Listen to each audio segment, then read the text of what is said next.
Corinto 10:25.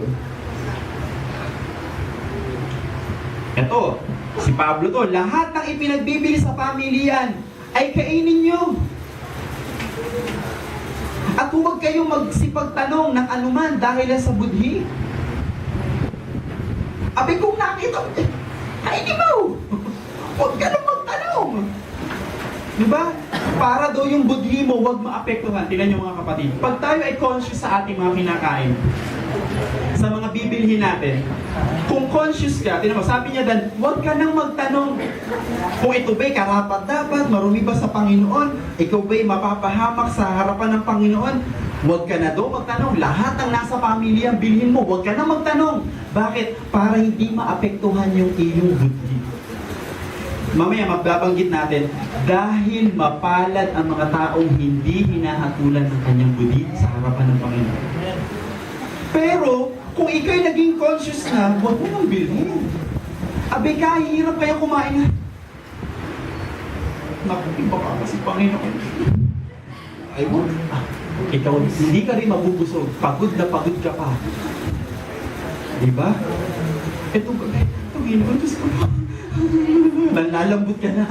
Kaso lang, parang lahat naman po pwedeng, huwag ka na nga daw magtanong. Pero kung nakapagtanong ka na, huwag mo nang bilhin yun. Hindi mo rin may enjoy yung pagkain mo. Amen? Nagkakaintindihan po tayo? Masayang kumakain at hindi hinahatulan ng sariling budhi. Yun ang gusto ng Panginoon sa atin. Masayang kumakain at hindi hinahatulan ng sariling budhi. Chapter 14 ng Roma, verse 22. Ang pananampalataya mo na nasa iyo ay ingatan mo sa iyong sarili sa harap ng Diyos. Mapalad ang hindi humahatol sa kanyang sarili sa bagay na kanyang sinasang-ayunan. Kaya kung kakain ka, without hesitation, without doubt, at ang meron na sa iyo ay pagpapasalamat sa Diyos. Panginoon, salamat sa pagpapalang ito. Napakapalad mo. Pero napakamalas mo na sa iyong pagkain,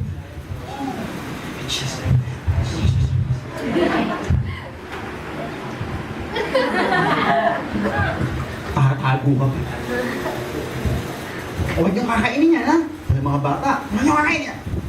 Lagot ka kay Jesus. Pag wala na yung mga bata, ratsada. Amen? Yung pananampalataya mo, itago mo, ingatan mo sa iyong sarili. Halimbawa, may ibinigay, sa amin po, ngayon po ay kami naggugulay. Talagang gulay po kami. Nagkaroon po ako ng mandato sa aming bahay. Tatatlan naman kami nila Memeng tsaka ni Nanay na kami po hindi kakain ng karne hanggat maaari dahil puro gulay lang. Dahil makakatulong po to sa pagpapalakas po, lalo higit na ni Pastor Linda. Kaya sabi ko, nung nawala na po sila Ate Faith, wala na sila Ate Ems, wala na kami mga batang aanting-intindi sa pagkain. Kaya alam kung kami hindi masyado makakain ng gulay dahil yung mga bata hindi pala kain ng gulay. Naku po, pag gulay ang ulam namin, high blood kami lahat. Hindi ka tatayo dyan, hindi mo naubos yan. O, sigaw ka na lahat. Hindi pa ta. Ganun-ganun kayo, maglalinis ka pa. Naku po, kumain ka na ng hotdog. Hindi ka pa high blood. Kung wala na, sige sabi ko, ngayon, mula ngayon ay ganito na tayo kakain. Amen? Yun ang amin. Kakain kami ng gulay. At dapat gulay. Steam lang. Naku po, ngayon po ako nakakakain ng pipinong hilaw. Aba, masarap na siya pag nasimulan mo. Masarap, promise. Hindi ko naman nilito. Kasi pinalalagay ko na yung sa... Pino, batal-bat, tapal-tapal dito. Aba, pag pala nasimulan mo na, ay nako, di ka magdududa, hindi ka magsisisi. Ayun, wait lang. Sabi doon, kung ano yung pananampalataya, kasi nagkaroon po ako ng panaginip, kaya ako sinabi ka nila nanay, kapag alis sila natin, nagkaroon ako ng panaginip na kaming tatlo ay kumakain puro gulay. Okay? Kaya sabi ko, nung nagkaroon ng pangusap sa akin nila Panginoon na, anak, nagkaroon ako ng vision at inspiration, hindi burden, kundi inspiration na, kasi po, ano ba yun? Hindi ko matandaan kung ano yung eksena. Basta po nakahiga ako, biglang pinaalala sa akin ng Panginoon yung aking panaginip. Kaya nang sabi ko, oh Nay, Memeng, since wala na yung mga bata, tayo na lang dito, ay ganito ang ating kakainin. Puro gulay po kami. Okay? Iingatan mo sa sarili mo yun. Amen? Iingatan mo ng sarili mo. Pero, sa sarili mo lang at sa Diyos, sabi doon, ingatan mo sa iyong sarili sa harap ng Diyos. Hindi mo kailangan ipagduldulan sa mga tao na kumakain ng karne. Aba, alam mo ba, ako'y nakapanaginip at ganito. Hindi, ikaw at ang Diyos. Amen? Hallelujah. Ang iyong kinakain ay magiging kasalanan sa iyo kung ito'y labag sa iyong pananampalataya. Okay, Roma 14:23. Ngunit ang nag-aalinlangan ay hinahatulan kung kumakain. Gusto niyong hatulan? Kaya pag kumakain ka, puro alinlangan ka pa, hatol ang nag-aabang sa iyo. Sapagkat hindi siya kumakain sa pananampalataya. At ang anumang hindi sa pananampalataya ay kasalanan. Kung sa amin ni Norily, sa faith ko, ay alinlangan akong kumain ng baboy. Sa kanya, hindi saklaw ng faith niya yun. Sa faith niya, pwede siyang kumain. Kumakain tuloy siya nang walang alinlangan. Ako, alinlangan ako kumain ito, hindi na ako kailangan kumain. Why? Kung alinlangan ako at kinain ko to, kasalanan sa harapan ng Panginoon, sa akin. Tingnan niyo, mga kapatid, iba-iba tayo. Iba-iba tayong dealing. Alam nyo ba na alam ko, lalo sa mga magulang, iba-ibang yung mga anak. May hindi kakain ng karne, may hindi kumakain ng gulay, may hindi, ang gusto sa isda ay malutong, yung isa hindi. Yung isa gusto yung ulo ay malutong para pwedeng kainin. Yung iba ay hindi kumakain ng ulo, yung iba namamapak ng mata ng isda. Yung iba ay hindi. Amen? At tayo din ay dinidil tayo ng Panginoon doon isa-isa. Amen? Kaya nga kung kakain ka ng nag-aalilangan ka, may hatol na nakaabang sa iyo. Pero kung sa iyong pananampalataya, Panginoon, nilinis mo ito, kainin mo siya ng masaya. Roma 14:20. Roma 14:20. Huwag mong sirain ang gawa ng Diyos dahil sa pagkain. Tunay na ang lahat ng mga bagay ay malilinis, gayunmay ay masama sa tao ang kumakain ng laban sa kanyang budhi. Kung masaya ka dyan at ikay lumalago sa Panginoon, kainin mo na nagpapasalamat ka sa Diyos. Subalit kung ikaw naman ay may hatol, talagang nakikita mo pala minamartil yung budhi mo, huwag mo na kainin. Ang sarap ba yung kumain ng masaya? Amen? Okay, pangatlo, mga kapatid, may iba't ibang uri ng mga kumakain. Mga Kristiyano po tinutukoy ko. May iba't ibang uri ng mga kumakain. Ito yung mahihina sa pananampalataya at malalakas sa pananampalataya. Basahin natin sa Roma 14:1-3. Datapwat, ang mahina sa pananampalataya ay tanggapin ninyo. Sino kinakausap dito? Tayong malalakas sa pananampalataya. O, akinin mo yan, ha? Hindi upang pagtalunan ang kanyang pag-aalinlangan. May tao na may pananulay.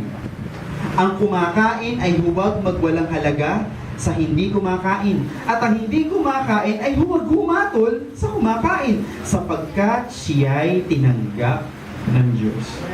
Maging noong unang panahon pa, mga kapatid, ay, sino nyo? Sa mga kapatid natin, ang mga Sabadista ay hindi talaga kumakain ng karne. Gulay lang po talaga sila.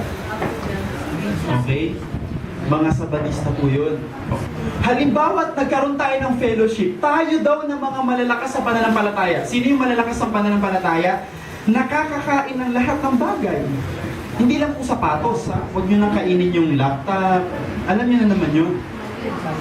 Okay? Sabi niya, huwag nyo na daw pagtalunan yung pag-aalilangan ng iba. Bakit pa pati pagkain magiging issue sa atin? Yun ang gusto sabihin ni Pablo. Sabi niya, hayaan mo naman siya. At meron din siyang sinasabi dun sa mga kagaya nila. Sabi nila, kayo namang hindi kumakain, huwag niyo namang hatulan yung kumakain. Dahil pare-pareho kayong tinanggap ng Diyos. At di ba yung sinabi natin doon sa chapter 14, verse 20, huwag mong sirain ang gawa ng Diyos dahil sa pagkain. Pinagsama-sama kayo ng Panginoon, di ba tayo mga tupa na galing pa kung saan-saan, pinilit ng Panginoon sa pagsama-samahin tayo, abay dahil sa pagkain magsisiraan ng yung ginawa ng Diyos. Sabi niya, huwag na wag. Dahil sa pagkain ay sisirain natin ang gawa ng Diyos. Number 4, kumain. Ito ang pagkain na nakalulugod sa Panginoon. Kumain ka ng hindi magiging katitisuran ng mahihina sa pananampalataya at huwag hatulan ang kapwa sa pamamagitan ng pagkain nila. Ito ang pagkain na nakalulugod sa Panginoon. Una, kumain ka ng hindi ka magiging katitisuran at panghihina ng iba. Pag kayo naman po'y nasa maraming tao, at napapasin mo na ang pagkain ay kakaunti lang, ay huwag mo naman damihan ng kain. Mga kapatid ha, pag meron namang kainan at nakita mo kukunti lang yung pagkain, ay medyo medyo dahan-dahan din. Maging pagpapala ka pa rin kahit sa pagkain mo. Tsaka huwag yung tipong, ay, ano ba naman yan? Ako pinakain na nga eh. Maging pagpapala ka pa rin. Kung hindi mo kinakain, pwede magdahilan ka na lang. Ako'y busog eh. Diba? Alam niyo po, pag nakikita mo sa kapwa mo na natutuwa sila sa kinakain nila, lalo na yung pagkain mo, natutuwa sila na tinatanggap mo yung inihanda sa'yo. Nangyari pa minsan, first time ko nakakain ng dinuguan. Sana yan. Pumunta ako sa mga tita ko. Tita ni Ate Daisy po, bata pa po akong high school ako. Eh, yung po tita Tessie ko, lagi akong kinukuha nun minsan. Di ba nanay? Minsan, dadin ako sa paagahan. Lagi minsan. Inuwi ako sa ano. Eh ako po'y bata pa, alam ko na kung ano yung mga hindi dapat kinakain. Pinalakad kami doon. Ay walang ibang ulam. Yun lang. Anak-anak, ay siyang tita Tessie, ano yan? Ay kain ka ng marami, anak, bang sarap nito. Ito, ako ang nagluto nito. Dinuguan, sabi ko nun. Mas talagang nanalangin ako, Panginoon, sabi ko, bata pa naman ako na ito. Meron ako paninimpigan sa akin pananampalataya. Panginoon, tatanggapin ko to hindi alang-alang sa sarili ko, kundi alang-alang ko sa nandito po. Panginoon, maging pagpapaan. Nagpe-pray ako, tanda-tanda ko yung Panginoon na alam niyo po ito. Alam niyo, nung natikman ko yun, abay, masarap pala eh. Hindi na po ako dumami. Basta yung binigay po sa akin ay hinahin ko. Alam niyo, hindi ko naramdamang hinatulan ako ng Diyos. Ang pagkain na kalulugod sa kain ay hindi ka nabubuhay para sa sarili mo, kundi nabubuhay ka para sa iba. Kaya ang gusto ng Panginoon, kung kakain ka man, basahin natin, Roma 14, 13 to 17. Huwag na nga tayong mangaghatulan pa sa isa't isa, kundi bagkos ihatol ninyo ito, na ang sino man ay huwag maglagay ng katitisuran sa daan ng kanyang kapatid o kadahilanan ng ikararapa, sapagkat kung dahil sa pagkain ang iyong kapatid ay naghihinanakit, ay hindi ka na lumalakad sa pag-ibig. Huwag mong ipahamak sa iyong pagkain yaong pinagkamatayan ni Kristo. Huwag nga ninyong pabayaan na pagsalitaan ng masama ang inyong kabutihan, sapagkat ang kaharian ng Diyos ay hindi ang pagkain at ang pag-inom, kundi ang katuwiran at ang kapayapaan at ang kagalakan sa Espiritu Santo. Ang kaharian ng Diyos hindi yan tungkol sa pagkain at pag-iinom. Iinumin. Ang kanyang kaharian ay tungkol sa kapayapaan, katuwiran ng Diyos, at sa kagalakan ng Espiritu Santo. Huwag naman tayo nag-e-enjoy ng mga kapatid na bigla kang kontrabidang papasok. Alam nyo ba? May talata pa tayo. Eh kung Di tayo sa Panginoon na lang makipag-usap. Amen? Okay, walang basagan ng trip. Napakahalaga. Alam nyo, inasa sa atin ng Panginoon, ang sabi doon, tayo'y lumalakad sa pag-ibig. Amen? Lumalakad sa pag-ibig. Roma 14:20. Ulitin niya yan. Nabasa na po natin, huwag mong sirain ang gawa ng Diyos dahil sa pagkain, tunay na ang lahat ng mga bagay ay malinis, gayunman ay masama sa tao ang kumakain ng laban sa kanyang budhi. Ito ang conclusion natin. Number 1. Ano ba talaga, ipagsama-samahin natin, paano malulugod ng Diyos sa ating pagkain? Number 1, enjoy what you eat. Do not be afraid of it. Just be thankful. Enjoy what you eat. Do not be afraid of it. Just be thankful. Unang Timoteo, Kabanatang 4, talatang 2 hanggang 5. Sa pamamagitan ng pagpapaimbabaw ng mga tao na nagsisipagsalita ng mga kasinungalingan na hinerohan ang kanilang mga sariling budhi ng waring bakal na nagbabaga, na ipinagbabawal ang pag-aasawa at ipinag-uutos na lumayo sa mga lamangkati. Iyon po yung mga karne na nilalang ng Diyos upang tanggapin na may pagpapasalamat ng mga nagsisisampalataya at nangangkakaalam ng katotohanan. Pinagagalitan niyo yung mga nagtuturo daw na huwag na mag-aasawa. Saan yun? Doon. Hindi yung turo sa atin. Hindi tayo tinuruan ng Panginoon na huwag mag-asawa at masamang mag-asawa. Ito pa, hindi rin natin katuruan na huwag magkakain ng kung ano-ano. Si Pablo na nagsabi nito. Okay, mamaya na isa-settle yan, ha? Dali. May talata ako dyan. Narinig ko lang. Sapagkat ang bawat nilalang ng Diyos ay mabuti at walang anumang nararapat na itakwil